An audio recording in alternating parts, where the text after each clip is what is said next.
Bueno, y mientras la gente va pasando, os voy presentando al moderador de la siguiente mesa redonda, que es Pablo López, de Cigna. Y Pablo y compañía van a hablar sobre el impacto en la experiencia y en la marca empleadora de empresas que cuidan. Pablo. Esperemos un poquito, ¿no? Que esto se va a llenar. Me han dicho que sí, que se va a llenar.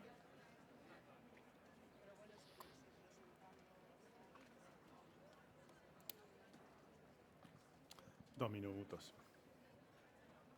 ¿No? 2 minutos más. El consejo, sentaros a la derecha si luego queréis salir, porque la puerta de salida va a ser esa. Consejo a los que entran.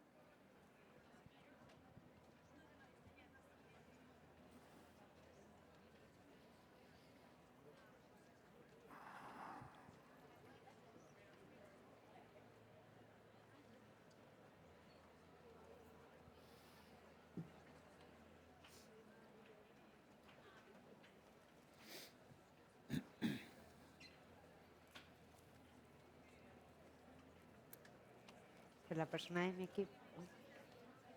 Ya no voy a decir nada que se oye. Micros abiertos.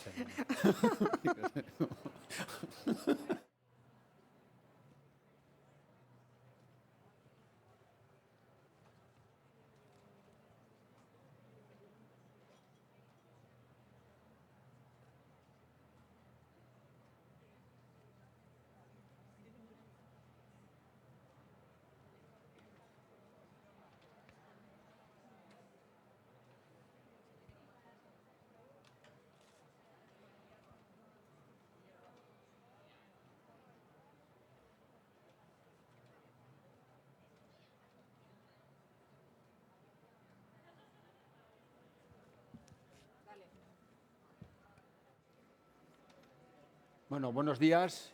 Bienvenidos a esta nueva edición de Factor Humano. Bienvenidos a esta mesa donde vamos a hablar sobre las empresas que cuidan a sus empleados cuando realmente más importa. Bueno, hoy estamos aquí en un foro de personas, pero realmente últimamente estamos en un mundo, en un entorno donde todo cambia a una velocidad tremenda, un mundo muy exigente, muy dinámico. Hoy creo que va a haber más de una mesa que va a hablar de inteligencia artificial, todo gira en torno al tema digital, ChatGPT, etcétera, pero realmente nosotros nos dedicamos al cuidado de las personas, ¿no? Y es verdad que hace muchos años las empresas con tener un buen seguro médico, pensaban que ya era más o menos, tenían cuidado a los empleados. Y si era de Cigna, mejor. Pero es verdad que desde hacía un tiempo los empleados cada vez tienen, yo diría, más expectativas con respecto al empleador, a recursos humanos, de cómo les cuida, ¿no? Desde hace ya un tiempo, enfermedades del tipo de salud mental cada vez está más a orden del día, enfermedades graves y crónicas como el cáncer cada vez tienen mucho más impacto en nuestras empresas. Y ahí os doy un dato. Este año, solamente en 2026, en España, se van a detectar 300.000 nuevos casos de cáncer, de los cuales un tercio, es decir, 100.000, en una edad por debajo de los 65 años. Personas en edad laboral y seguramente algunos de los compañeros que tengamos en nuestras organizaciones. ¿Qué hacemos como empresa cuando nos sucede un caso de eso? Cuando tenemos una persona con un problema de salud mental, ¿cómo les acompañamos? Y yo diría que cómo sienten sobre todo que lo que estamos implementando en las empresas realmente tiene impacto y les sirve y lo usan, ¿no? ¿Cómo podemos estar cerca de nuestros empleados? Bueno, pues de esto trata esta mesa redonda. Yo voy a hablar poquito, vais a hablar vosotros. Os presento brevemente a los compañeros de mesa que me acompañan. En primer lugar, Elena Muñoz, HRVP y responsable de compensación y beneficios en Forwork. ¿Vale? Bienvenida, Buenos Elena. días. Ángel Lobo, HR Director de Ego Cocinas, aquí en España. Bienvenido, Muchas Ángel. Santiago Friedenthal, Senior Director y Global Benefits Strategy Design en Salesforce España. Hablando de inteligencia artificial y IA, tú no sé qué haces en una mesa de estas. Y Belén Vescasilla, responsable global de Wellbeing en Ferrovial. ¿Vale? Bienvenidos a los cuatro. Y bueno, os voy a lanzar la primera pregunta a cada uno de vosotros. Es un poco más genérica en vuestras empresas, ¿qué prácticas estáis poniendo en marcha que funcionan especialmente bien? cuando llegue ese momento, la verdad, con vuestros empleados, ¿no? ¿Y qué creéis que ese cuidado sea percibido por el empleado como algo de verdad y que funciona? Empezamos por aquí, Elena. Aquí, bueno, lo primero, buenos días a todos. Gracias, Pablo Cigna, por contar una vez más con nosotros. Yo, como decía Pablo, vengo representando a Forber, que para que de momento no nos conozca, de momento somos una compañía de venta directa que distribuimos dos productos. El sistema integral de limpieza Cobol, que a lo mejor alguno por ahí os puede sonar, y el robot de cocina Thermomix, que espero que nos suene a todos. Entonces, como compañía de venta directa, somos una gran comunidad donde estamos muy cerca de las personas y muy cerca del cliente. Entonces, para nosotros, el cuidado del empleado no tiene que ser solo una política, sino que realmente tiene que ser una experiencia que vivamos en el día a día. Nosotros lo afrontamos combinando tres elementos. El rol del manager. Para nosotros el manager no es solamente un supervisor de objetivos, un supervisor de resultados, sino una persona que tiene que estar muy cerca del empleado y que tiene que acompañarle en todas las etapas vitales que el trabajador viva en la compañía. Luego, tenemos que combinar una creación de comunidad. Nuestra red de ventas, que es nuestro corazón, nuestro objeto más preciado, al fin y al cabo son, y hablo de mujeres porque el 90% son mujeres, que tienen un contrato de mercantil, son autónomas. Entonces nosotros tenemos que crear ese sentido de comunidad, que ellas se sientan que son parte de algo más grande. Y entonces esas políticas que nosotros implantamos tienen que ser algo tangible, no puede ser solamente algo abstracto. Y luego tenemos que hacer políticas que sean reales, ¿no? Como más formación, programas de desarrollo y que les demos un espacio individual a todos los trabajadores, como lo hacemos en las encuestas de compromiso. Nosotros hacemos 3 al año y a partir de los resultados de esas encuestas hacemos planes de acción diseñados directamente para cada área y para cada departamento, para que el trabajador perciba que esto no es algo que está impuesto por la compañía, sino que realmente es algo útil y que hacemos algo con esos resultados.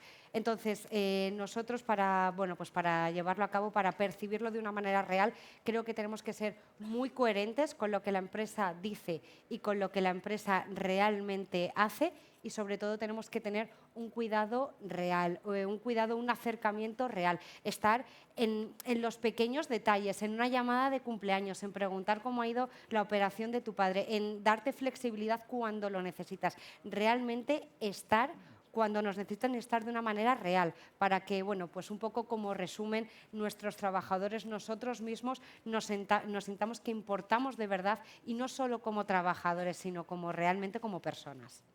Totalmente de acuerdo. Belén, en Ferrovial, una empresa muy diferente a la de Elena.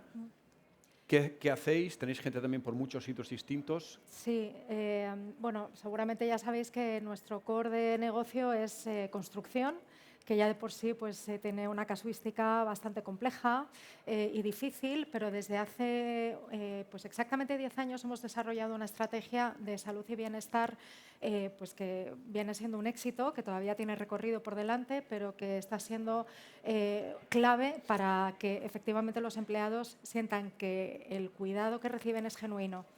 ¿Qué cosas están funcionando? Pues no solamente las políticas de seguridad, salud y bienestar, sino también el haber consolidado una estrategia con un sistema de gobernanza que está perfectamente coordinado con las políticas de liderazgo de recursos humanos. El bienestar es absolutamente transversal. Tenemos belonging, inclusion y un seguimiento permanente de las necesidades, de las inquietudes y de todos los riesgos que nuestros empleados corren en el día a día, no solamente en estructura, sino también y sobre todo en el negocio, que es donde más se necesita, en los pequeños proyectos y cuando estás en el tajo y a pie del cañón. Nos está funcionando dentro de esa estrategia, que es una estrategia global que a la vez aterrizamos en cada proyecto y en cada oficina, porque no existen dos proyectos iguales, cada proyecto puede estar atravesando distintas fases. La fase final de un proyecto suele ser la más crítica y ahí necesitan más atención. Entonces, el estar atentos a todas esas fases de cada proyecto, de cada centro de trabajo, es fundamental para poder atender las necesidades individuales y de equipo de cada proyecto. Ahí quería resaltar nuestra red de embajadores de salud y bienestar, que son nuestros ojos en cada proyecto. Empezó pues, siendo un proyecto pues, un poco disruptivo hace unos años, que afortunadamente pues, ahora ya los tienen más empresas, pero esos ojos que tenemos en cada centro de trabajo nos ayudan a descubrir y a identificar pues, casos más individuales de cuando hay empleados pues, que están atravesando un momento crítico de su vida a nivel psicológico, a nivel físico, por enfermedades, y no solamente ellos, incluso sus familiares. Entonces, el poder ofrecerles un acompañamiento, programas de apoyo psicológico y de otras índoles. Yo creo que hay que trabajar a muchos niveles, lleva mucho tiempo, hay que tener una estrategia muy consolidada, una gran coordinación entre departamentos, pero con tiempo, con recursos, paciencia y sobre todo mucha pasión, efectivamente se puede ofrecer ese cuidado y lo más importante es que el empleado lo perciba de forma genuina. Bien, sí, totalmente. Ángel, vosotros también que estáis en la parte más de retail, ¿qué hacéis? Pues mira, yo voy a empezar con dos reflexiones como aperitivo Muy rico. y ya iremos entrando de manera más concreta. Ego es una firma de venta de cocinas de origen belga, tiene fabricación alemana, lleva 14 años en España y 4 se compraron las franquicias y ahora todas las tiendas son propias y a partir de ahí pues hubo un antes y un después, ¿no? Empezamos a crear una cultura de empresa única y demás. Mis dos primeras reflexiones son, la primera, que el cuidado del bienestar físico, social y emocional de nuestros equipos, yo llevo ya 25 años trabajando en recursos humanos, antes era una responsabilidad ética de las empresas, tienes que cuidar a tus equipos, antes tampoco he visto también el avance con el cuidado de nuestros equipos y el cambio en los estilos de liderazgo sobre todo, pero ahora se ha convertido en una palanca estratégica, el bienestar, más allá de nuestra responsabilidad ética con nuestros equipos. Principalmente por dos razones. Primero, por las motivaciones de las personas que se están incorporando a las empresas. Ya no les vale todo, ya no les vale que esta sea una empresa súper exitosa, que sea la mejor empresa en su sector. Quieren entrar a una empresa que tenga un propósito, que tenga una responsabilidad social corporativa, que tenga unos valores empresariales y unos valores hacia las personas. Y lo segundo es que tenemos un gap ahora mismo poblacional versus vacantes publicadas. Ya no digo talento, que cada vez cuesta más cubrir las vacantes, es que lo que no hay son personas. Se están generando todos los años muchas más vacantes muchas vacantes sin cubrir. Entonces, esto implica a las empresas que tenemos que ser atractivos, que ya no es postureo, es que hay que ser atractivos, para atraer el talento que necesitamos y para fidelizar el que tenemos, que ese es el que cuesta pasta, porque les hemos formado, llevan tiempo con nosotros, tienen un expertise interno increíble, han encajado culturalmente, que eso es lo más complicado, y se nos van. Entonces, y en esto el bienestar a día de hoy es fundamental a nivel estratégico. Y luego mi segunda reflexión es que el cuidado del bienestar tiene que ser preventivo. Tiene que, más allá de reactivo, ahora mismo nosotros, tengo por ahí aparte el equipo, estamos buscando un proveedor que nos aporte un servicio psicológico fantástico, pero esto ya es reactivo. Tenemos que crear en las empresas una cultura humana, una cultura de empresa humana que haga que los equipos, de hecho en Ego, nosotros decimos que juntos construimos una empresa humana única y tenemos que hacer que los equipos estén bien, que disfruten de su trabajo. Uno de nuestros 5 valores es el disfrute, me lo recordaban antes en la entrada. Hace 2 semanas tuvimos la convención anual, cerramos todas las tiendas para vernos todos. En el 2008 lo hizo Starbucks. y todavía se estudia en las escuelas de negocio. Nosotros no somos Starbucks, somos pequeñitos, pero quisimos que no hubiera excepciones, que no hubiera selección de quienes iban a la convención, que fueran todos los equipos, hasta la persona con menos horas en las tiendas. Implicó cerrar un día, pero es que fue una inversión que hicimos. Y quizás cuando les preguntemos las encuestas de satisfacción, qué es lo que más te motivó en Nego, cuál fue tu momento más especial, pues muchos quizás digan la convención. Luego otro tema que hacemos es el café. Damos café gratis, pero es que esto no tiene mucho valor. Café del bueno. Pero con esto generamos momentos de encuentro. Momentos de encuentro en la sede y momentos de encuentro en las tiendas. Y todos nuestros equipos, antes de empezar a trabajar, tienen un briefing informal, se toman su cafetito y demás, y bueno, empiezan a sentirse un poco como en casa. Y otro aspecto muy importante es formarles, acompañarles. Hemos creado la universidad corporativa. Somos la única empresa de cocinas en España que tiene una universidad propia, con 6 escuelas, como las universidades privadas o públicas. Y una de las escuelas que tenemos es la Escuela de Liderazgo. Y es un liderazgo humanista.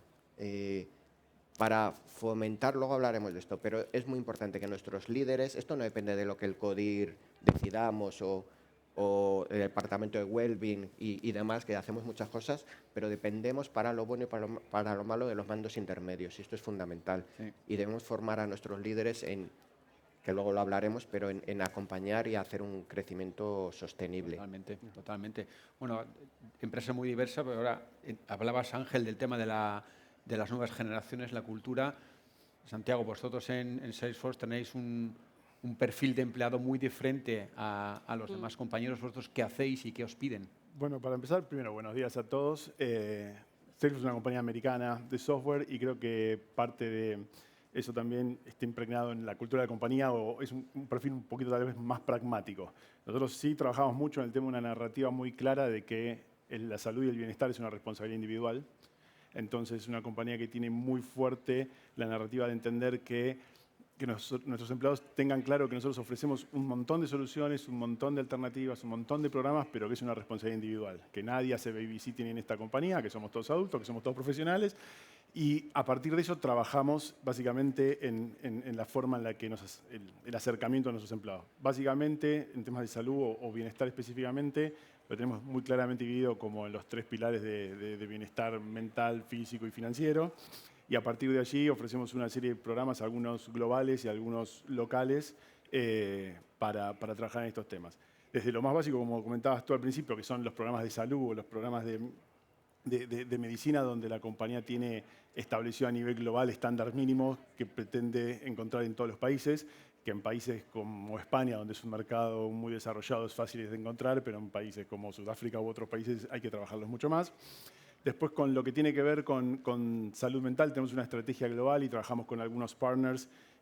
Primero en lo que es el famoso programa de EAP, que muchas compañías tenemos, trabajamos con un partner global donde también seteamos cuáles son los estándares que buscamos.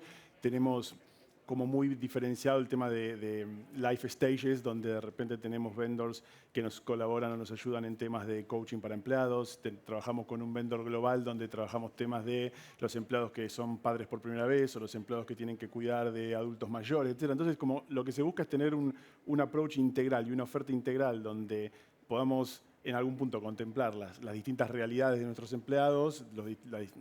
Tenemos una demografía obviamente muy diversa, como casi todas las compañías, pero sí focalizando mucho en la responsabilidad individual al respecto de esto. Y obviamente lo importante, creemos nosotros, es como tener un estándar y una visión, porque si tú quieres trabajar en temas de salud y en temas de cuidado, no lo puedes hacer de forma tirando tiros al aire o de forma eventual, sino que lo que intentamos decir es, bueno, ¿cuál es nuestro propósito? Nuestro propósito es que dentro de la industria en la que trabajamos, que es la industria del software, que es una industria muy dinámica, muy competitiva, que cambia todo el tiempo, que hace 3 años o 4 años hablábamos poco y nada de AI y hoy es de lo único que hablamos, etcétera, etcétera. Lo que buscamos es justamente crear ese ámbito de cuidado y de foco donde los empleados puedan tener opciones, donde puedan tener alternativas y donde podamos dar seguimiento, obviamente a través también de los managers, que después sé que más adelante vamos a hablar de eso, todo lo que tiene que ver con manager enablement, con estar seguros de que Porque muchas veces lo que nos pasa en los equipos de beneficios es que tenemos un montón de alternativas, un montón de programas súper interesantes y están publicados en todos lados, en nuestras webs internas, y enviamos correos y Slacks, etc.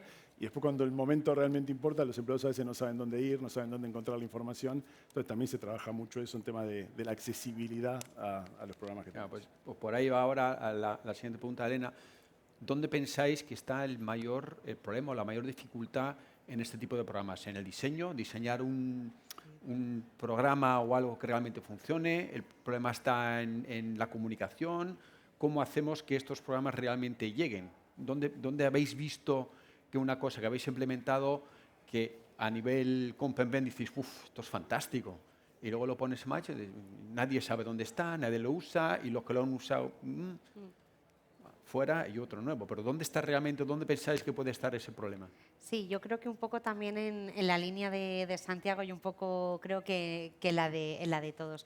Yo creo que en las organizaciones no tenemos problema de diseñar políticas, de diseñar programas. Yo creo que donde más viene el problema es en la ejecución, en realmente integrarlos en el día a día. Yo creo que todo ello es causa de tres incidencias, como es la presión por el corto plazo. Todo lo queremos ya, queremos un dato ya, y la prevención es más silenciosa, es más a largo plazo realmente. Luego, las políticas medibles. Todo lo que no se mide de manera bien no se gestiona. Y yo creo que la prevención tiene una métrica bastante variable y bastante más abstracta. Y luego también siento que es algo totalmente cultural, que el cuidado no está en el core del negocio, ¿no? Que realmente no muchas veces lo utilizamos o se pone a la palestra como algo primordial. Y yo creo que eso es más cultural. ¿Cómo podemos solucionar esto? Porque ya que ponemos los problemas, pues vamos a dar las herramientas. Yo creo que un poquito también con lo que hemos enlazado antes, creo que las políticas tienen que ser menos, pero tienen que ser más claras, más fáciles de integrar en nuestro día a día. Y luego necesitamos a managers capaces de liderar esas políticas, de integrarlas en el día a día y de hacerlas realidad. Pero bueno, yo ahora sí que creo que voy a poner nuestro pino, nuestra cuña, porque creo que todo eso tiene que estar acompañado desde el departamento de personas y más desde nuestro rol de business partner. Al final, el rol de business partner es un puente entre la estrategia y la realidad. Son las personas que trabajan con todos los equipos, que diseñan esas políticas y las diseñan especialmente para cada área, para cada equipo, para cada departamento. Entonces, yo creo que por aunar un poco la pregunta, creo que tienen que combinar muy bien en políticas claras, líderes capaces y un departamento de personas con el rol de business partner que les acompañen y les acompañen de verdad. Vale. Belén, vosotros en Ferrovial, porque ahí vos tenéis empleados de todo tipo en distintos sitios, que no todo vale para todos. Exacto. Mucha dispersión geográfica, muchos perfiles, diferentes culturas. Voy a centrar un poco el tiro en España, pero básicamente la estrategia es global. Y bueno, sumándome a lo que habéis compartido antes, para mí una de las claves es no tener a profesionales de la salud y el bienestar que se dediquen específicamente para esto y que realmente sepan cómo implementarlo, porque esto tiene su guasa. Por eso muchas veces se cae en la trampa de ir pegando tiros, haciendo iniciativas y bueno, medio convirtiéndonos en animadores de ocio y tiempo libre, básicamente, ¿no? Porque a veces se confunde con esto. Total. Y es mucho más, muchísimo más. El gestor de bienestar se convierte en diseñador de puestos de trabajo incluso. Tiene que saber medir, tiene que saber diagnosticar, tiene que tener un sistema y todo esto no se aprende así. Hay que formarse. Yo creo que es muy importante la profesionalización y la formación. Y a partir de ahí hacer entender a la dirección de las compañías que esto no es entretenimiento ni distracción, que esto es bueno para el negocio, es bueno para las personas, a todos los niveles. Y aquí podríamos extendernos 3 horas seguidas. Y cuando la dirección realmente entiende que los cambios no son de la noche a la mañana, que hay que coordinar, que esto es una transformación cultural, que hay que alinear muchos aspectos, que el bienestar no va por libre ni es una cosa secundaria. Una vez que se entiende esto, se recibe el apoyo necesario. Y una vez que tienes el apoyo, empieza a rodar. Y lleva tiempo. Lleva tiempo porque las cosas no suceden de la noche a la mañana. Pero hay que empezar por los básicos, que es explicar bien qué es esto del bienestar. ¿Qué es cuidar a las personas? Estoy de acuerdo. Bueno, yo creo que aquí hay dos facetas, ¿no? Hay una parte, digamos, más soft, pero hay una parte dura. Lo decía al principio, el tema, por ejemplo, del cáncer. En Cigna, cuando vamos a ver a nuestros clientes para informar de cómo ha ido la póliza en este año, siempre aparecen casos oncológicos con un impacto, por un lado, coste, pero que económico, pero que el coste mayor es el coste humano, ¿vale? Entonces nosotros, por ejemplo, en Cigna tenemos todo el servicio de acompañamiento que nosotros llamamos case management, que cuando tenemos un paciente con cáncer, pues un enfermero de Cigna o un médico de Cigna les acompaña. Pero claro, no solamente es esa parte del acompañamiento en las organizaciones, es una parte, oye, ¿qué hago cuando tengo un empleado al que se le detecta un cáncer? ¿Qué le ofrezco cuando está en tratamiento? ¿Y qué hacemos con el onboarding a posterior?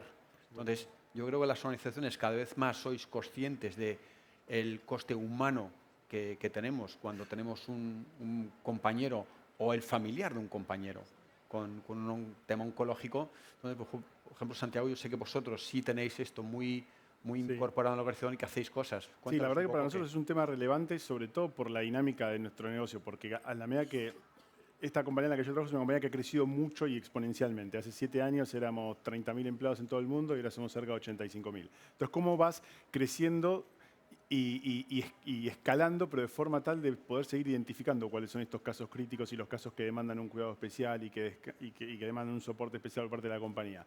Específicamente en Salesforce tenemos un protocolo establecido que es bastante simple y bastante claro.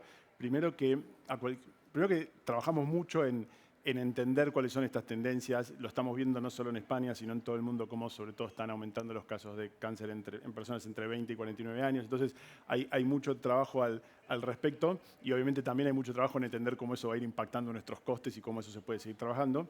Cuando tenemos un empleado que es diagnosticado con un caso de estas características, tenemos un protocolo simple que es, como muchas compañías grandes, Salesforce tiene el estándar donde si tenés una consulta sobre beneficios o lo que sea, logueas un ticket, alguien de People Services te responde en X tiempo, lo que sea.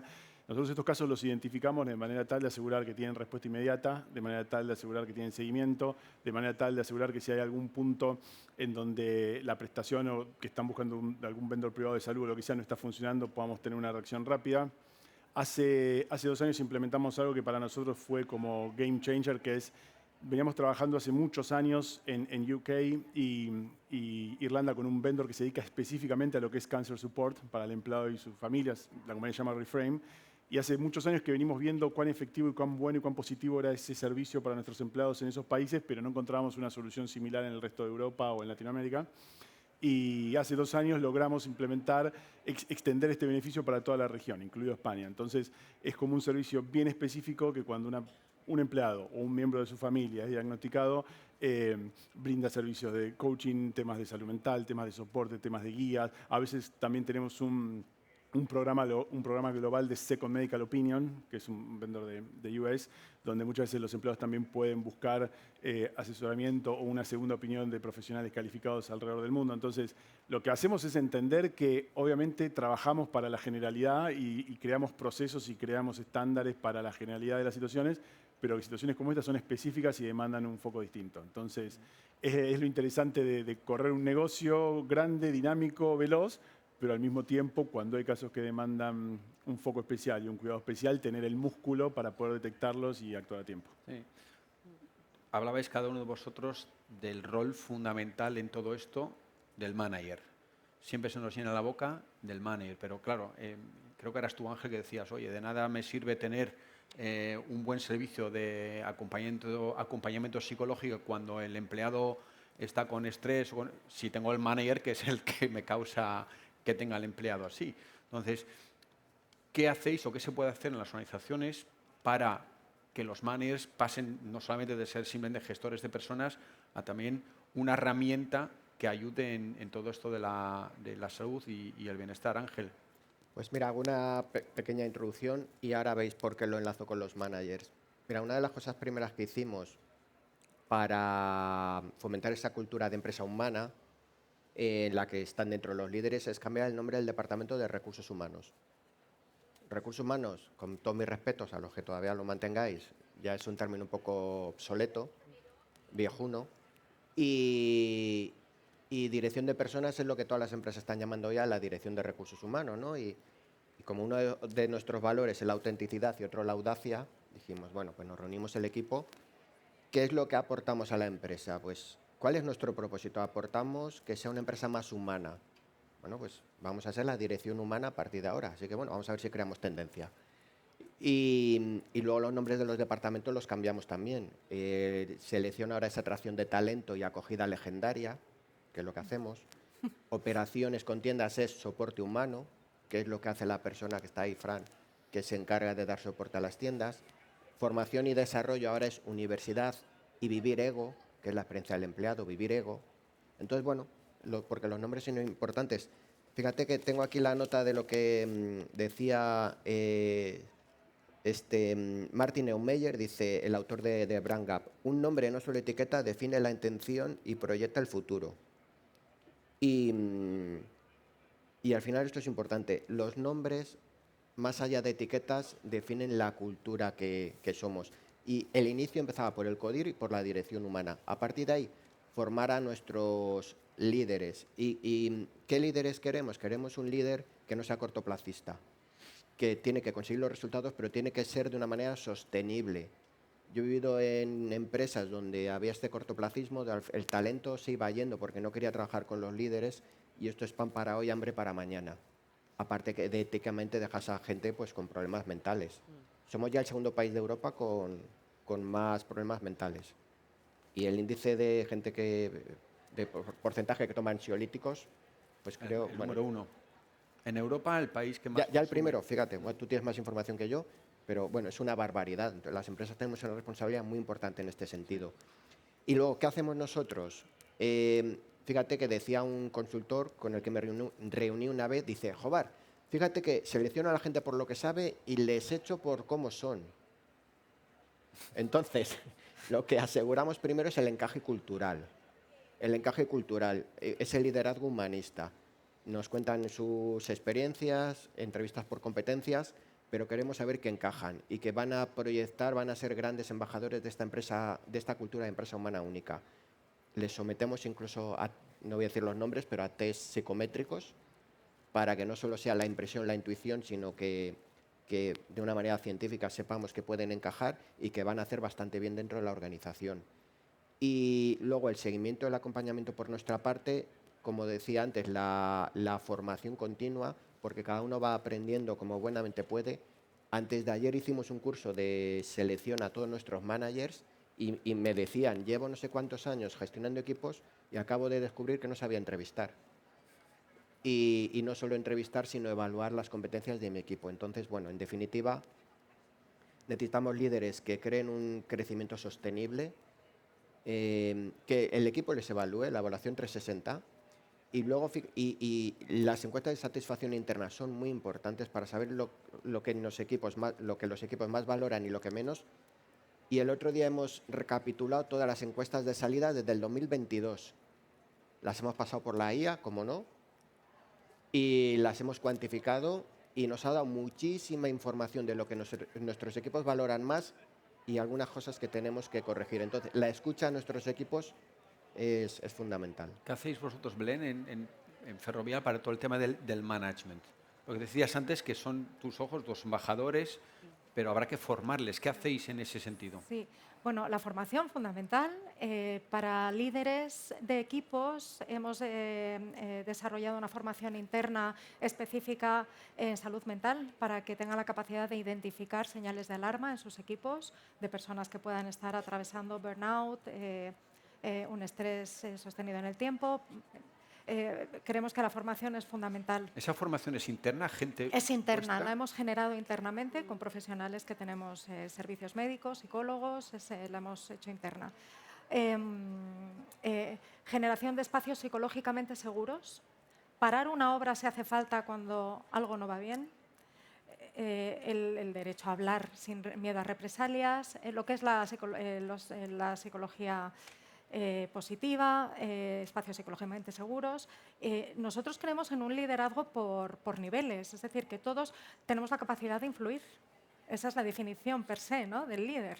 Y todos tenemos la capacidad de influir.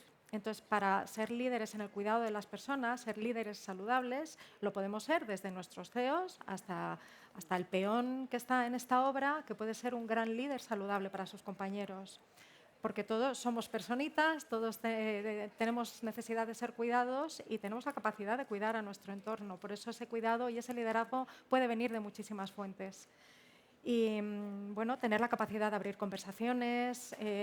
A mí lo que me preocupa mucho es que el líder ponga en práctica lo que se dice, y para eso el autoconocimiento es fundamental, el saber en quiénes nos convertimos cuando estamos sometidos a un estrés en determinados momentos.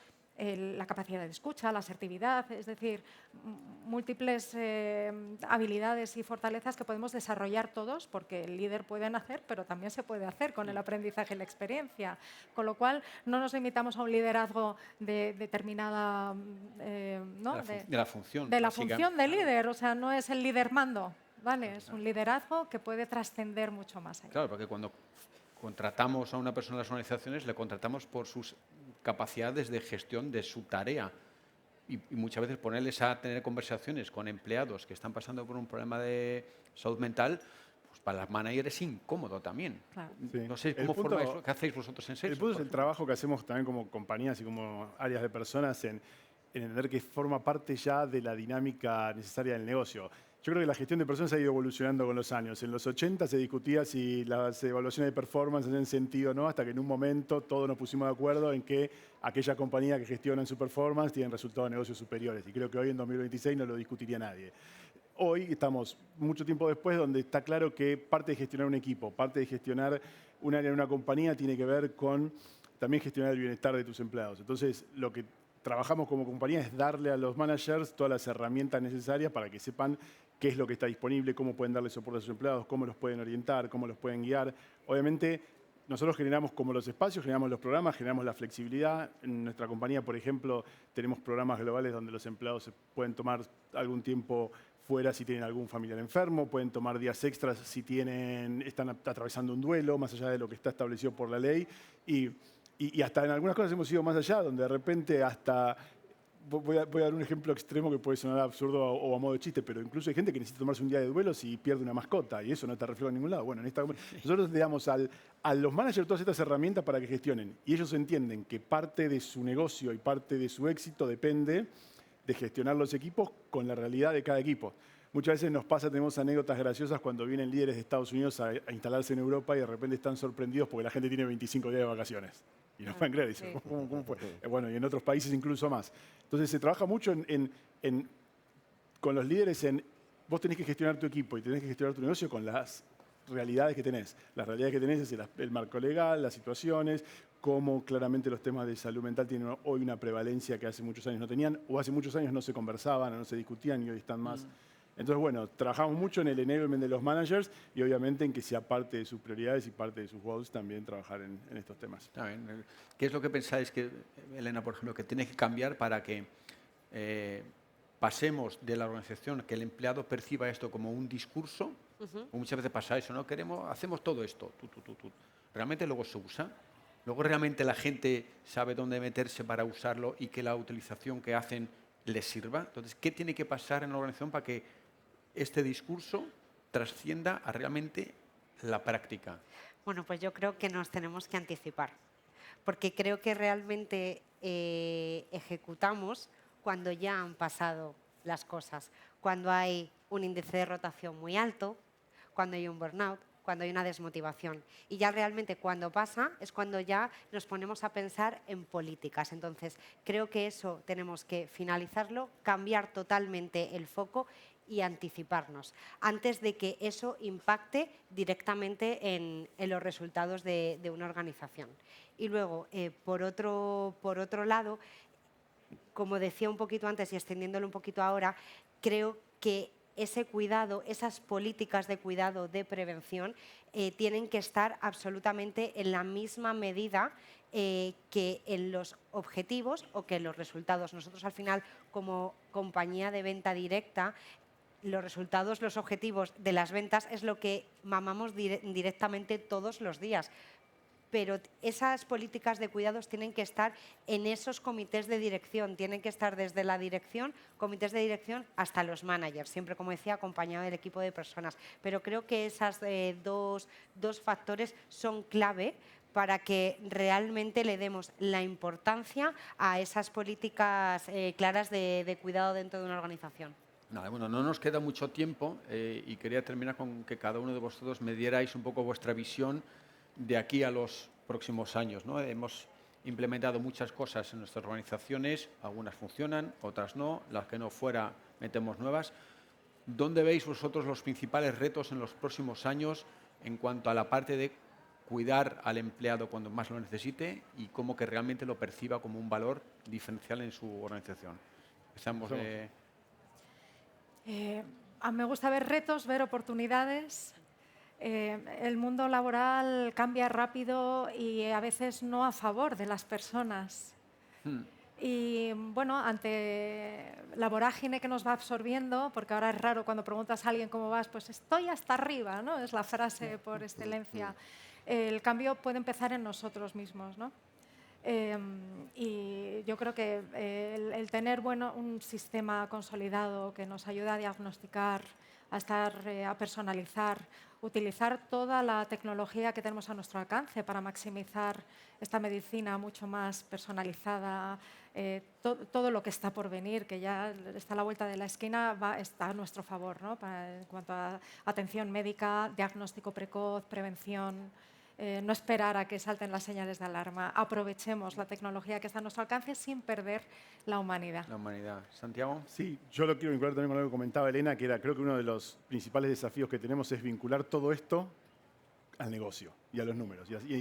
Y trabajar en entender cuáles son aquellas acciones que podemos tomar que son win-win, que son enfocado en lo que tú preguntabas, cómo cuidamos de los empleados y cómo estamos cerca de ellos, y al mismo tiempo cómo traemos resultados y traemos eficiencias para la compañía. Por ejemplo, voy a dar un ejemplo muy pragmático. Algo que estamos trabajando mucho ahora a nivel global es todo lo que tiene que ver con los costos de salud. Obviamente, por esta prevalencia de enfermedades crónicas, etcétera, los costos de salud, de los planes de salud, en todo el mundo están yendo hacia arriba.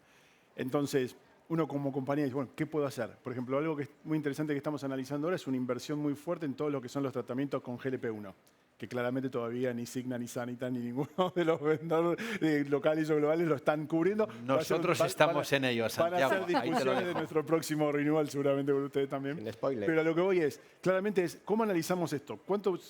Si yo invierto en esto, en darle oportunidades a los empleados, ¿cuánto voy a ahorrar hacia futuro sabiendo que la principal prevalencia que tenemos son enfermedades cardiovasculares? Entonces, Sí. a lo que voy es, como área de personas tenemos que tener ese tipo de discusiones con el negocio, ese tipo de discusiones estratégicas de decir, bueno, determinada inversión en determinados temas nos puede traer estos beneficios desde un punto de vista de costos, desde un punto de vista de operatividad y de continuidad del negocio. Entonces, yo creo que ese va a ser el foco en los próximos años La palabra clave es y inversión. va a disparar dinámicas muy interesantes entre todos los actores del sector, compañías de salud, así que estamos muy entusiasmados con eso también. Qué bueno. Ángel. Bueno, pues yo voy a comentar varios datos. Cada vez la dirección humana tiene que basarse más en datos internos y externos. Entonces, esto no hace más que los datos que voy a compartir incidir en lo que comentaba al inicio del todo, y así cierro mi aportación, en que el cuidado del bienestar tiene que ser una palanca estratégica y negociable en todas las compañías por la cuenta que nos trae. Comparto algunos datos que son preocupantes, pero a los que hay que hacer frente y anticiparse. El 35% de los trabajadores en España ha cambiado de trabajo en los últimos 5 años. Y de este 35%, el 50% de trabajadores de menos de 24 y el 60% entre 25 y 34 años. Las personas pues ya no son fieles a las empresas. y tienen su derecho a pensar así. Estos son datos de LinkedIn. Según la Agencia Europea de Estadísticas, 1 de cada 3 personas en España tiene más ya de 55 años. Y de aquí al 2050 vamos a perder 3 millones de trabajadores. O sea que si ahora nos cuesta cubrir las vacantes, esto va a ir a peor. Otro dato importante es que Me estás animando, Ángel. Totalmente. quería finalizar con un mensaje Llevo casi 20 años en intranquilizador. Cigna. Hace 2 años, 150.000 posiciones sin cubrir. El absentismo no para de crecer. Hemos pasado de 4 millones de procesos en el 2015 a 9 millones en el 2024. Ha crecido un 121%. Entonces, esta es la situación que hay. Siento ser tan positivo. Pero esto nos lleva con más razón y basado en datos, más allá de nuestra ética, a ver el bienestar, ponerlo en el pico de la pirámide de la estrategia de recursos humanos. Es fundamental, tenemos que cuidar a nuestros equipos, pero si queremos seguir avanzando como empresa, atrayendo y fidelizando, debemos trabajar una cultura de empresa humana que lo garantice para atraer y para fidelizar. Desde luego que la IA no nos haga perder la parte humana de las Totalmente. organizaciones. Elena, para ti, los principales Bueno, pues yo creo que los principales retos es un poco, creo que resumen de las intervenciones que hemos hecho los 4. Creo que es poner el foco en lo que realmente genera impacto, realmente capacitar a los líderes para que bajen a tierra esas políticas, coherencia entre lo que la compañía hace y dice, y todo acompañado con nuestro departamento, con el área de personas, para hacer que esa realidad del cuidado sea visible en el día a día. Ya, pues muchas gracias. Yo quería terminar con realmente la reflexión con la que empezaba, que todos estamos rodeados de IA, de inteligencia artificial, digital, pero nosotros en Cigna lo vemos todos los días, que cuando realmente una persona está mala, no quiere la videoconsulta. Lo que quiere es sentarse al lado de su médico y que le hable y que le dedique tiempo y que le dé el cariño y que tenga esa empatía en los momentos más difíciles, ¿no? Y nosotros eso en Cigna lo vemos muchísimo y lo trabajamos en nuestro día a día para que el asegurado nuestro tenga esa cercanía, y yo os animo a todos que apliquéis las mismas políticas en las empresas para estar cerca de la gente cuando más lo necesita. Tengo aquí una pantalla con un reloj que me pone que me sobran 20 segundos. Lo hemos clavado. Lo hemos No te clavado, quejarás. Muy bien. Total. Bueno, muchas gracias a todos. Gracias. Gracias. Muchas gracias.